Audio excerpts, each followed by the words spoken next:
Good evening, Southwest Georgia, and welcome into The Blitz. I'm Andrew Schnitker, taking over till 11 o'clock with all your Southwest Georgia high school football highlights. And tonight we're going to start in AAA Region 1 with Westover hosting Cairo. The Patriots don't have a long line of football success, while those syrup makers in Cairo are carrying plenty of it. However, with a win tonight, Westover will be creating their history and maybe changing the fate of the region title while they're at it. So let's get started in our Jeannie K. Tupper Game of the Week.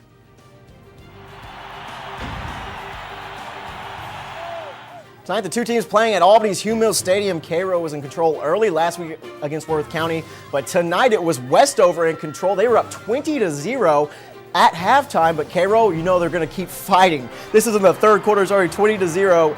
Drake Robertson with a solid run down into the Westover red zone. Terrell Kaysen would punch it in from there to get the score to 20-7.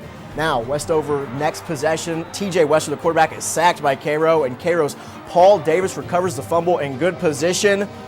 Westover just trying to control that clock. It's not working so far. Drake Robertson, here's a 30-yard scamper down the right sideline. Almost gets in for a touchdown. He would get down to the 3-yard line, and Terrell Kaysen, hey, there he's there again for another touchdown. It was 20-14. Now, this is in the fourth quarter. Cairo driving down by 1. And there was Terrell Kaysen once again. 3 touchdowns for the young man. That makes the score 21-20. And Cairo ends up winning this one. The final score 28-20. Tough loss for Westover. Both teams facing solid challenges next week. Cairo hosting Crisp, while Westover travels to Americus. Down in Dawson, Terrell Academy facing Windsor Academy. This was a big one for GISA Region 1 Single A. Now here, those score in the first quarter. Josh Wardrop, the running back for Terrell Academy, with a couple solid runs, but no score until we get late into the first half. Here's the quarterback, Gray Rowe.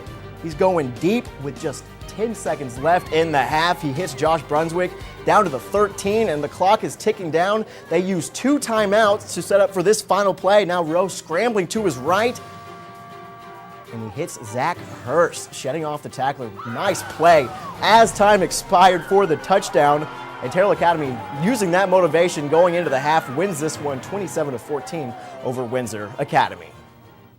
The Monroe Tornadoes had 2 weeks to heal up before tonight's game against Crisp County, while the Cougars, well, they still may be hurting from last week's 20-6 loss to Westover. However, tonight the Cougars 2-1 in the region, back in Cordele for the last time this regular season, hosting Monroe. The Tornadoes are 1-2 from the Cougar Den tonight. It's a big crowd, and they're driving. Here's Charles Stratford, who Trevius Hudson across the middle. Makes a nice 15-yard run after the catch, getting the yak runs for a first down. Still no score, fourth down inside the Crisp 20-yard line. Stratford tries to hit Divine Noel, but can't get the first down. He was stopped well short. Crisp would take over on downs. Now second quarter, Crisp punting. Monroe muffing the punt. Crisp recovers inside the Tornado 5-yard line. Great hustle play by Crisp County, still scoreless. Now a few punts later, Crisp's Kevin McGray powers it in for 6 points. The extra point was good as well, 7-0. And we have a final, just going final there. Crisp County defeats Monroe 28-26. Crisp finishes the regular season with 2 games on the road at Cairo and at Worth. Crisp Academy also at home against the Westwood Wildcats. Westwood is on a track for another state title, rolling at 8-0, and they were rolling tonight as well. It's 33-0 Westwood in the second quarter. Crisp Academy runs to the outside, running back fumbles, and Westwood recovers deep in Crisp territory, and now handoff to Chase and Worsham, and he'll take it all the way in for 6, making the score 39-0 Westwood. Extra point wide to the left. However, I don't think they're that worried, being up 39-0. I think they'll be okay. Now still in the second quarter, Crisp Academy trying to run the ball, but the Westwood defense was just too tough up the middle. Teams would go into halftime 39-0, and Westwood just kept piling on from there, adding 3 more touchdowns. Final score from Cordele. Westwood wins this one 60-6. Westwood hosts Terrell Academy next week in Camilla, while Crisp Academy will have an open date on the schedule. Well, coming up next, the Albany Indians are trying to make a case for the playoffs, and Lee County suffered a crushing loss last week. Could the Trojans avoid being crushed by Thomas County Central tonight? Stay tuned for more from The Blitz.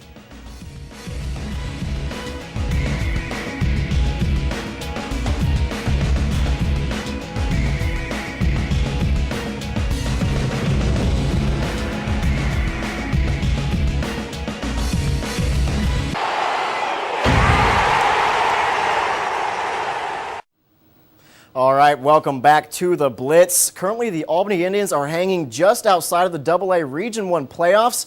The Indians haven't tasted the playoffs since 2002, and for the team to make a surprise appearance this season, they'll have to navigate through a tough 3-game regular season finale stretch. That starts tonight with Brooks County.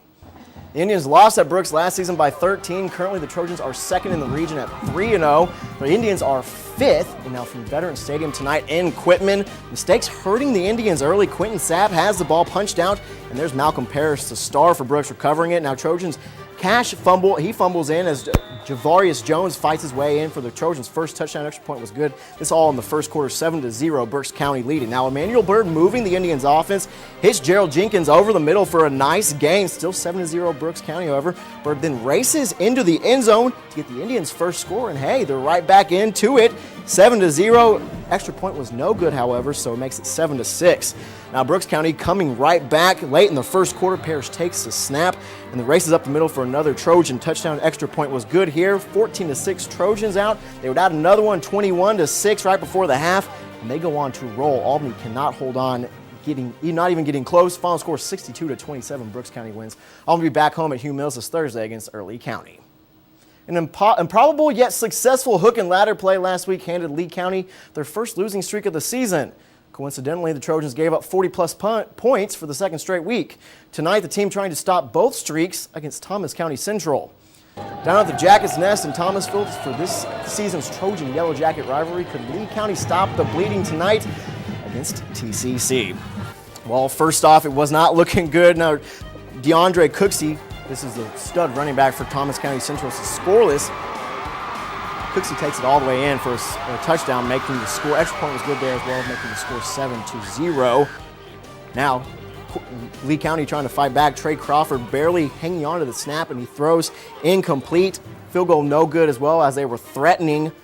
TCC still up 7-0 with 2:30 left in the first quarter. Now still first. Quarterback for TCC, Adam Choice, on the 15-yard line, runs the ball 85 yards. I feel like that's coming right up this way.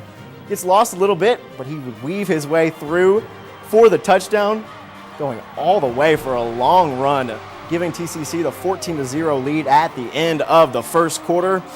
Lee County, lots of passing, but trouble connecting. They cannot connect very much in this one. The final score from Thomasville. Thomas County Central wins it 56-29. Bainbridge is next on the schedule for Lee County, while TCC has a good one with Warner Robins next Friday. All right, it's time to take your pick for tonight's Plays of the Week, brought to you by the Albany Arthritis and Orthopedic Center. And check out that hit. Westover, Cairo with the deep bomb down the right side, but it was blown up by Westover's defender. And now this one as well. This is more unfortunate for Monroe, but the muff punt gives Crisp County great field position, and Crisp County was able to win this one 28-26. Big move for that muff punt as Crisp County gets the win. Now remember, you can vote online for the play you prefer out of these two from this week on our Blitz page of our website, mysouthwestga.com. Well, coming up after the break, we're creeping closer to the playoffs, but there are some regular season elimination games hitting the schedule next week, and we'll take a look at those upcoming games. Plus, always stay tuned for our Fan of the Week. That's coming up next on the Blitz.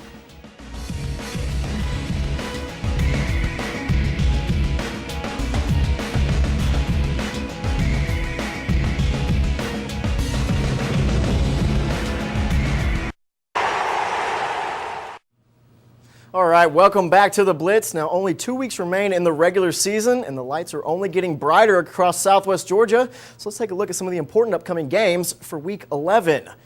Now, all these games have a massive playoff implication, and all these games could be our Blitz game of the week for next Friday night.